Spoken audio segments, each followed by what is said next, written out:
Hello and welcome to the Max Sport My Motivation campaign. Our next guest is Leinster and Ireland rugby star Cian Healy. Cian, you're very welcome. I'm looking at you there. You're looking very fit. You must be back training full steam ahead at this stage. Yeah, we've 2 days now under the belt since we had 2 weeks off, and starting to get back into a bit more rugby-based stuff. But we're still on limited groups at the moment because we all underwent testing on Monday after the break. So once that comes back clear, then I think we get to join up as a full group again. You tweeted that you weren't looking forward to the Bronco. Have you done it, and how did you get on? Yeah, I did it. It was all right. Yeah, happy enough. I got 4:59. Most of any of my running had been rehab running from the hip injury, so I hadn't done any Bronco specific training, so it was a bit of a guesstimate what I was going to get, and I was happy enough with that. Not everybody watching will know what a Bronco is. It seems very specific to professional and elite sports people. What exactly did you have to do? Yeah, it's hell. It doesn't even sound bad. It's 20 meters out and back, 40 meters out and back, 60 meters out and back, 5 times without rest, and as quick as you can. I'd say it's nice and competitive as well, is it? Yeah, it is, but then you kind of have to understand your limits a bit, because there's a lot of tactics to it about when you want to kick in and when you want to speed up and stuff. So I don't know, if I was running with someone like, I don't know, Josh Van der Fleer or someone, I couldn't keep with him. His pace is quick from the start, so you kind of have to be wary of time more than people, I think. Okay. So like, if you're in a practice, like for me, I'm aiming to land back from 60 on around a minute each time. If I start going over a minute, then I know I'm getting into a bit more trouble. Does that kind of awareness come as you get more experience? Like when you're kind of starting out, is it hard to know, okay, I need to put some limits on what I'm doing here now for the greater good, and maybe not go the way probably the instinct would make you go when you're younger in a situation like that? It does a bit for training on our own. So for the last couple of months, it has been a bit like that. But at the same time, we want to push ourselves as much as we can. The lads in Leinster, the S&C coaches and all, have been incredible with that. So they would say, I know you can lift X amount of kilos, but just do this today. Or I know you can run this time, but just stick to this today. So they're pretty good at reintroducing the load that we expect to be at, not that we're actually at, if you get me.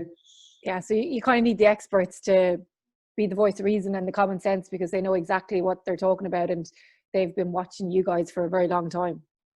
Yeah, but they've done the study on what needs to be achieved before we can get back to peak performance. Whereas like in my head, in the last 2 days, even in my head, I was trying to do what I know I can do, not what I'm capable of. So it was jumping straight back into where I was 4 months ago with speed of getting to something. So they're just there in the back of your ear, they're tone it down a little bit, take it a little bit easier here. We don't need that yet. So it's good, because for some things you can obviously just dive straight into it, and you don't really have time to see what happens if you hurt yourself, because we're on the clock now for 22nd of August. Yeah, and it'll come after such a long layoff. It's actually going to come around really, really quickly. Like, it'll be thick and fast. And I imagine just trying to keep yourself fit and right and fresh, and, you know, kind of peaking at different times and not having the structure that you've had for such a long time, from so many years. It must be strange now. It's like a whole new world. Yeah, it's a bit bizarre, all right. Probably the main thing has been out of that unstructured reactive stuff. So like we all continued weights and we all continued running and fitness and stuff, but the reactions to catch a ball or the reactions to sidestep someone when you're not even expecting it, those sort of things require different muscles that might not have been trained in what you're doing. So they're the ones I think are a little bit more difficult to get used to, and what we need a few weeks of tuning to get right. So there's a little bit of rustiness, is what you're saying. Slight rustiness around the rugby side, but I think it's more so we're erring on the side of caution for everything. Yeah. And Kim, when you look at yourself, like over your career, even just physically where you started to where you are now, like how much has your body changed over those years of professional rugby? It's hard to tell. Like I'd probably say not a lot, bit slower, but between right now and the start of it, but throughout it, I've had wild changes. Like I started professionally with Leinster and I was 97 kilos, and that's incredibly light for my position. And that was a big problem at the start, but Michael Checker back then just threw me in and said, you have to deal with it and you have to work on getting your weight up as well. But I've also gone up to the other end of it then in 2015 for the World Cup. I was 127 kilos. So it's a pretty big scale to be swinging on. So I'm back around 110, 113 now. I think that's a pretty good fighting weight to be able to get around the park easily and be able to do my main job as best as possible. What does it feel like? Like if you go from the one end of that swing to the other, like do you feel physically different, or do you just kind of become accustomed to it as the kgs go on? Oh no, yeah. When I was 127, it was like trying to turn a bus. And the lighter you get, the smaller the car gets. Like, so it was a bit easier. It's easier to move and get around and react when I'm a bit lighter. Like some of the lads adjust to it unbelievably well, and they can move and shift it that way. It's just whatever you're used to, I suppose, and whatever you like best. And Leinster have been pretty good at me on that, where they just say, you look after your weight, you figure out what you want to be at. Because I've tested the water at all different weights, really. Like I bulked up to that, and I did a season or two around 118, 119, and I was pretty fit and pretty quick around that. And then in the last 2 seasons, I've dropped it down again just to try and boost that fitness side of it a bit more than the strength side of it. I'm pretty happy with where the strength is at that weight now. Do you find then that you're kind of adapting yourself to, as the game changes in different ways as it has over the last few years, or is it just that you're trial and error anyway? You were going to be making changes anyway? I've always been a bit of a trial and error and see how it goes, but definitely adapting the weight now to how the game has gone.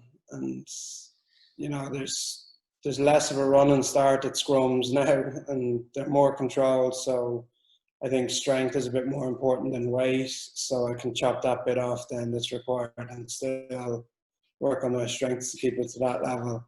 And then fitness has also become way more important, and less stops in the game, more ball and play time. So for me to be the best asset to the team I can, I'm shedding off a few more kilos and working more on fitness work to be able to do what's required of us and try to go above it. You mentioned 2015 there and the changes that you made.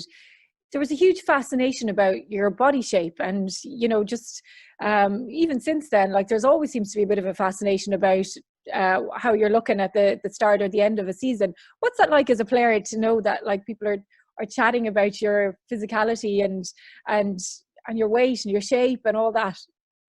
I don't know. Yeah, I get asked about my weight a lot and get asked about muscle a lot. And do you have too much muscle, or are you not? Are you not carrying enough fat, or are you carrying too much fat? And I suppose it goes over your head a little bit, and you're a bit job focused. Like it's not. I wouldn't think about it as people thinking about me, how I look around it, and it's more. I see it as how I perform, kind of. And I suppose their thoughts go over my head a bit. And I mean, if a coach starts saying to you, "You're too heavy," you've got a problem then. So you got to go and fix it. And same if you're saying you're too light, but like I also feel if you're happy at that weight and you feel you can perform, then you just stay at that weight. Like, you don't need to adjust it. If someone's questioning, say, you're 3 kilos heavier today, what's the story? You need to work on that. I might feel twice as good running around the park that day. So to me, it's like, it's a balance of how good you feel at what weight. Like, up at 127, I felt awful running around, and felt like I was constantly chasing the game, never ahead of myself. Then as I went down and down, I started getting more on top of where I was supposed to be. I was ready to get into position to carry a ball or whatever, instead of constantly thinking, oh, am I going to get there in time? Like, that's an awful feeling to have during a game. Yeah, that is quite fascinating though. Like, it's just interesting to hear you speaking about it, because you lived through it. You know what I mean? It wasn't just people sitting down on a couch had an opinion of it. You actually went through that, and there'll be lots of people who want to be the best at their game and will be going through similar things that you have, and it'll be in different sports. So it is quite interesting to hear how you benefited from making those changes, which probably weren't easy to make either, like from a physical point of view. So what's your normal day like? Just give me a bit of insight into like your average kind of workout day, training day, and what you eat and what you do. In working capacity, or Yeah, I mean, in rugby, like if you're if you're getting up in the morning to go training, like what's your day like? I'd usually get up pretty early, so I'd be about 6ish, 6:30, and we'd be over in Leinster for, at the moment, we're not on the pitch till about 8:30, so I'll go over for about 7:45, just get ready and stuff. Then you've your pitch session for 45 to an hour. You've a 15-minute window to change out of the car, and then you're into the building where we wash down and go into the gym. And then we'll fit in a gym session then with an hour. Then on the end of that, we're straight into a small skill block or a mobility block, and then we're done. That's the working day, and it's usually done. So my group, a lucky group, we're in first. We're usually done by midday in official work, and then some of the lads are finished at 6:30 in the evening. Like, that's the worst group to be in, because you're waiting around all day to get your pitch session done, and you're worried about, am I doing something that's making my energy deplete here before the pitch session? So we just have to get up and go training with the early group. It's brilliant. Doesn't sound too bad, all right. And I know you haven't gone back fully with the team yet, but you are in little groups, and things are starting to move in that direction.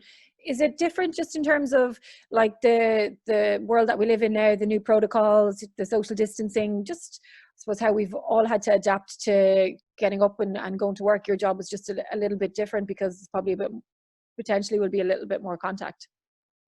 Yeah, it is. It's a bit different, all right. Like, we haven't really gotten to the stage of hitting off each other yet or anything. Like, we're passing the ball around and going through skills blocks where you're washing the balls down at the end of the session and stuff. But I suppose the gym session is probably the most annoying or whatever. Like, you use your platform, or you clean your platform fully, and then you use it, and then you fully clean it down again. Then you move on to the next thing, whether it's a dumbbell exercise, then clean the dumbbells off, do the exercise, clean them down again, put them back. So you're constantly cleaning. It just makes for a bit of a slower session, I suppose. So I've kind of been lucky in the sense that I've taken my time in the gym in Leinster, and if I don't get it done, I've got the setup now that I got through with sport at home, and I just come home and tip away at the rest of my session and add on a bit of fitness. So it's taken that rush for me out of it to like, oh no, I need to get through my session in an hour here. It's mad, and I guess it's just the way that it's going to have to be now. But as you said, it probably is handy to have your Max Sport gym equipment at home, because you don't have to be spraying it and wiping it 24/7 either. Yeah, I'm a bit of a clean freak, so I'll clean it up, but like, I don't clean it before every session. I'll clean it down after, all right, because my wife has been using it as well, so it's been a bit of a joy during lockdown. Keep the head clear and stay focused, because It is going to be a very busy time, Cian, and we mentioned staying fit and trying to get sharp and ready, and things are going to come really thick and fast, and it's going to be, I imagine, a very physical challenge to get through the next few months. How are you going to stay fit and sharp and ready for all the games that are going to come at you? Well, stick to program really for us. The guides we have in Leinster are top of their game, and they have everything laid out for us, and then they're also accepting of us approaching them saying, I need to do something else. I need more fitness work, or I need a bit more strength work. So I'll be sitting down with them now to plan what I can do at home and how hard I can go on specific days, so I won't impact what I'm doing in Leinster on any given day. So if we have a really heavy Tuesday, they might say, well, if you're going to do something at home on Monday evening, just do a bit of rehab or a bit of mobility and save the extra bit you want to do for Tuesday or Wednesday afternoon after you're in Leinster. So I think doing what they do and then safely doing my extra bits that I like to do, that should have me in pretty good nick anyway for games. Do you think you'll have benefited from having those few months off, just considering how long you've been at the elite level for, and in a position that would have been physically taxing on you for such a long time, and mentally as well? I got definite benefit from it because I had a relatively bad injury in the Six Nations, and the whole shutdown meant I haven't missed a game. So I got away scot-free with rehabbing for the whole period and keeping my top up. And I think it also gave me a lot of time to focus on stuff that I wouldn't normally do. So like I got hours and hours of rehab that I just kind of went through because there was nothing else to do. And yeah, I think it's probably see it as a bit of a career extender, if anything. It's bought time for the body to naturally recover and strengthen up, and I suppose enjoy training on my own for a while. It's kind of a nice break from the group environment. I enjoyed that, and just going up to the gym for a while and tipping away at what I wanted to do, and I really create, like, I don't struggle with any buzz in Leinster or anything like that. I love it, but like, if anything, training on my own for 3 months has like supercharged that now, and the buzz to get back in around the lads is incredible. I can't wait for it properly now. I can't wait till we're all in as a full group to get cracking at it again, and everyone be chasing the same target again. There are lots of exciting dates coming up in the calendar. There's the Munster game, there's Saracens, there's a Winter Six Nations, there's a potential new tournament in November. It is exciting, and it must be great to have all of those things to look forward to and be back doing what you love. Okay, it might be a bit different with no fans and October Six Nations, but still you're getting to do what you love again.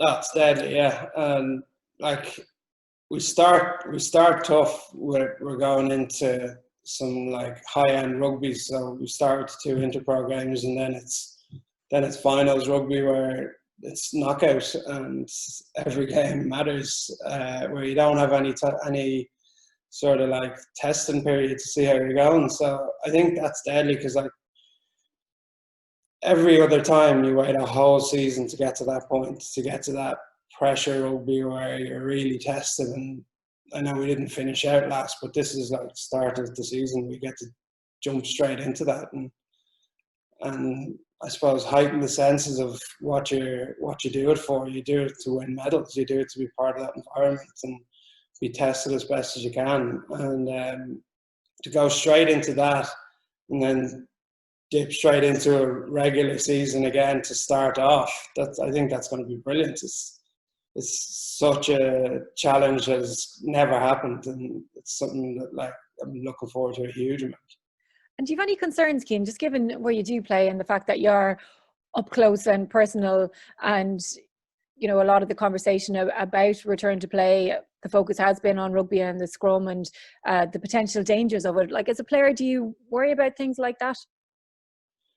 Slightly, but at the same time, you'd like to think players across the board are doing what I'm doing, in the sense of I'm looking after myself as best possible, that I don't get infected with COVID and I don't give it to someone, or I don't bring it into my team environment. Like I can only imagine players worldwide are in the same position where they're looking after. So like, everyone has someone in their family as well that's at risk if they get it and if they bring it into their house. So like everyone's looking after themselves, and professional players more so, I think, because they want to get back to work. They want to be in an environment where they can do what they love. And if that means wear your mask, keep sanitizing, look after yourself, look after the spaces you're in, don't get into the big groups. Now, everyone's doing that. So that brings any level of worry right down. And then we all have the testing that's going on as well. So it's just, that's like a second level of reinforcement that everyone's doing something right, because the first round of the testing across the board in Ireland, no negative tests or no positive tests. So like that was the great news. Now we've got the other tests done, and hopefully they come back the same, and that's further reinforcement that everyone's done the best that they can to be in the best shape to play rugby again and get the game going again. And just to finish up, Cian, like I think the last few months as well has shown us how fragile sport can be, because it was gone before I think any of us even knew what was happening. When you're a player and you're in a situation like that, does it make you kind of reassess goals a little bit, make you want to win more, make you want to kind of, reach heights that you thought, okay, I might get there eventually, but now not knowing what could potentially happen, make you kind of focus on those goals a little bit closer? I don't know, like I don't do massive amount of goal setting. We have team goal setting and what the team want to achieve for the season, and then apart from that, I'm just go at it and enjoy what you're doing and treat every day new. Like I'd hate to be someone that came in mopey into a changing room. Do you know what I mean? Like every day is a new opportunity to do something you really enjoy. To me, so like I just enjoy the buzz as it's going and put myself in the best position to perform and get selected and win medals at the end of the day. Like you spend as long as you want with a team, but what you really remember, I think, with a team is success and winning medals and winning trophies and bringing the whole history of that team further on. That's the great part of it. Like that's the part that's kind of in control. Sounds like a pretty good philosophy to me. Cian Healy, thanks so much for joining me. Appreciate it, and best of luck over the next few months. Lovely. Thanks a million for having me.